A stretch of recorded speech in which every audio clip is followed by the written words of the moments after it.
Hey guys, my name is Donovan Barreira. I'm a student at the University of Canberra, unit number U3082939. I'm doing a research on a unit called 9372. It's a video broadcast that will explore how sport delivery system enabled an Australian legend to participate in the sport. The person I've chosen, as you can see here, is Johnny Warren. The book that he has written about is Sheilas, Wogs and Poofters, and is an incomplete biography of Johnny Warren and the soccer in Australia. The writers of the book was Josh Whittington, Andy Harper and Johnny Warren himself. The first published was in Random House Australia in 2002, but this edition, as you can see there, is the World Cup Special Edition, which was brought out in 2006. The reason why I have selected this person was that he stands an important figure in Australian football. As a legacy he has left behind within his years of a player, captain, coach, administrator, writer and broadcaster. His promotion to bring about football within Australia and his influence within Australia's current participation in the sport as A-League was created in his presence and forcing a joint competition for Australia to Asia, without we would not be current Asian champions. The sport delivery system has both political and social influence until the period in which Johnny Warren was able to achieve high excellence within the industry.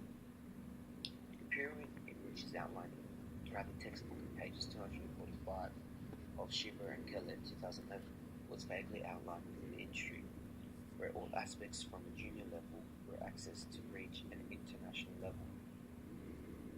As we can see from the graph, they started out with the recreational levels in which school, sport and social participation was evident. This was seen in his Cleveland years at the high school, as well as his Elwood Wanderers and Botany Methoditis. The local clubs that he's played for was with Botany itself, and the district in which he achieved it was with Canberra. He achieved high levels as well within the state and territory, which was with New South Wales St George Budapest, which included the New South Wales Soccer Federation. And then he went to an international level, which was with the FFA and ASF prior to 2004, which was known as Australian Soccer Federation.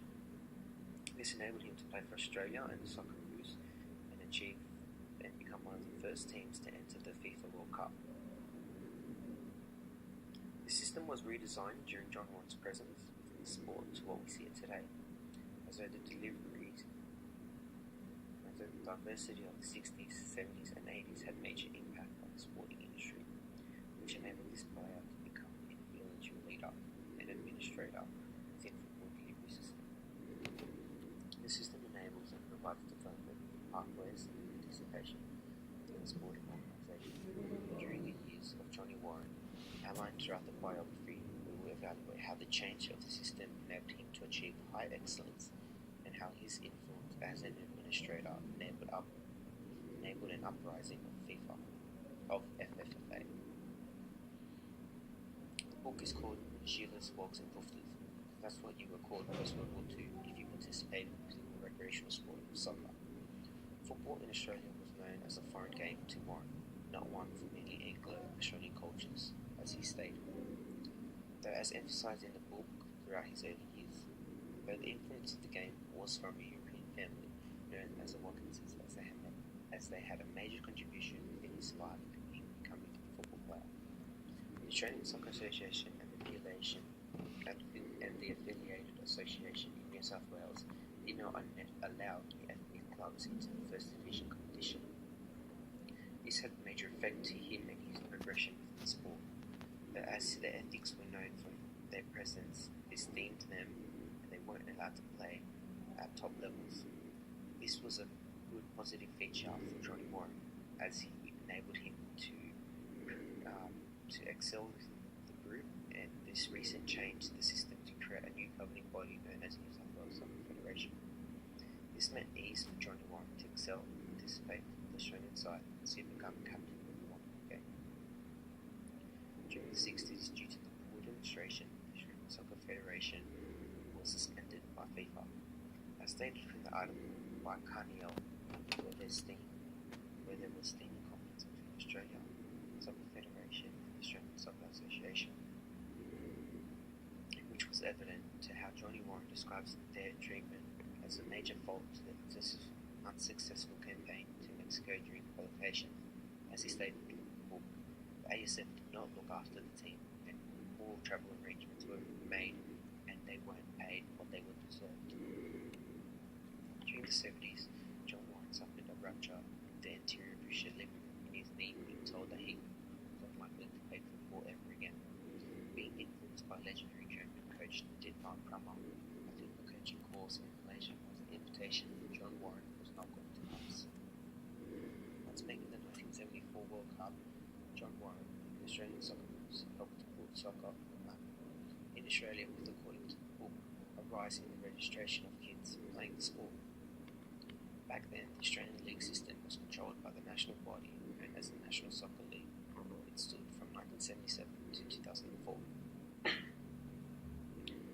Later turned manager and coach for St George, John Warren was a major influence in representing for Australia's first National Soccer League, NSL.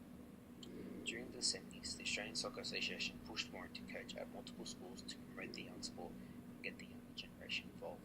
This created a name for Johnny Warren, and as he became famous, he became more affiliated with family and kids, becoming a local symbol for all Australians around. This placed John at a coaching career and being the first coach for Canberra City in the NSL until they let go at the end of this 1970 season. In 1975, John Warren teamed up with Ray Razik to start the campaign of Australia's first coaching schools, where parents paid for the service. This was the first time for the Australian industry of sport soccer. This was a coaching at a commercial basis, and in contrast with the sporting system, football, John stated in page 243 that their primary goal was to deliver better service to young, aspiring soccer players. And from late 70s to the early 1990s, the Johnny Warren Socceroo Academy was established. This helped bring along the New York Cosmos, which brought major attraction and headlines during the 1979 and a major turning point for soccer in Australia, as soccer became worldwide known and the media was attracted to it. During the years, the Johnny Warren Soccer Academy, over 10,000 youth resided week-long camps, and in Canberra, the kids would have access to the Australian Institute of Sport, where they were educated about the sport and learned different techniques and different ways to pursue the sport. The sporting achievements were outlined in a map as shown in the diagram through his life cycle, where in 1943 he was born. From 1965 to 1974, he played for Australia in 62 games and captained from 1967 to 1971. During the early 70s and the late 90s, he was a coach and Australian football ambassador. During the late 70s and early 90s, Johnny Warren created the Socceroos Academy, which brought the kids amongst the sport. During the 1900s and 1999, he was a commentator and journalist, and also known with Les Murray, he was Mr. and Mrs. Soccer. During the 2000s, he got honored the Australian Sport Medal. In 2002, he published this book itself, the Sheilas, Wogs, making him a writer and an influential book, as known by the critics. In the Canberra Times, it was a cracking story and engagingly told. Also, the Sunday Age said that there was a part of the memoir, Johnny Story's lifestyle and an uphill battle of Australian soccer. And no one else could do it like Johnny Warren. During 2004, unfortunately, he died, and FFA was shortly formed after his death. Right now, we see FFA holding a current medal known as the Johnny Warren Medal, which is presented to the most proper player in the soccer industry. He also has a legacy known as I Told You So. This legacy itself is seen currently through the 2006 campaign and the 2007, which Australia has made it to the World Cup and progressed rapidly. His legacy still lives on and still progresses in what we see today, and hopefully one day we will become champions, as he said. Also, what was left behind was his Johnny Warren Foundation. This foundation was progressed where kids could participate and which ways in which the Soccer Association within Australia can progress rapidly. So according to recent articles, his legacy still lives on, and if not for Johnny Warren, as referenced, there would be no qualification in the past 3 World Cups. There would be no A-League and no Championship in Asia, as has Bassett said, 2014. So limitations were seen as Australia being part of the Oceanic region. This limited ways in which Johnny Warren could have excelled at a national level. This was shown through his adventurous ways and appealing for Australia to release itself from the Oceanic Football Confederation, or was unsuccessful as Australia was not an elite level compared to its brothering continent at the same time. Though after this book, a realization was taken under a learning curve in which Australia had to reach out beyond its region, which is seen today as Australia became a governing body within the Asia region, joining the Australian Football Confederation, and soon becoming Asian champions. As this was past Johnny Warren's lifetime, he and his fellow colleagues within commentating and his administrating career influenced this progress. And so in 2006, Australia stepped aside its delivery system between the OFC and joined the Asian Football Confederation. During Johnny Warren's life and evaluation of his biography, this created a major insight within the Australian sporting delivery system of soccer.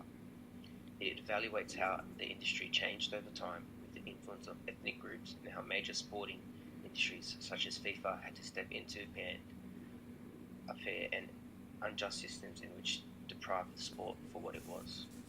As seen with the ASF pushing Johnny Warren to create coaching presence within the schools, it created an academy within the AIS and promoted the sport in which to produce a better service to the young athlete. As seen from the text on how a structure is built from recreational to an elite level was seen at its basic level through his younger years during the 60s and slowly adapting as he progressed. Though the names and association of the groups have changed for the better during and before the time of Johnny Warren. My reflection of this biography is one to understand soccer prior FFA and how it became to what it is today. The system enabled young Australians to excel beyond the ethnic groups, and Johnny Warren changed his interpretations to this in Australia becoming diverse in the sporting system, and he became more international. So in conclusion, he created a dream into a reality, with making football more into Asia and creating the Brazilian dream itself. The book is about soccer in Australia post-2014, and that's how it is interpreted. How Johnny had to go and oversee itself with Asia in his coaching career and create a better understanding of the sport, and then bring the sport back within Australia. Johnny saw the way of Asia and is now expressed to what it is today. We can see this through our Asian Championship, and the sporting industry has its developments within the AIS and its elite levels that takes it all the way to international and its competitors within FIFA itself. So after the banding of the ASF, we created the FFA. This was all in due time after Johnny Warren's career. His book had a major influence to what is changed today, and this is seen through the delivery system of how sporting within Australia has progressed over time. Now we can see that the young Australians, such as Timmy Cahill, has progressed through the sporting industry with his learning curves, and which is seen as one of the most influential sports leaders in today. Johnny Warren started this, and hopefully someone else will finish it, and we will become champions one day. Thank you.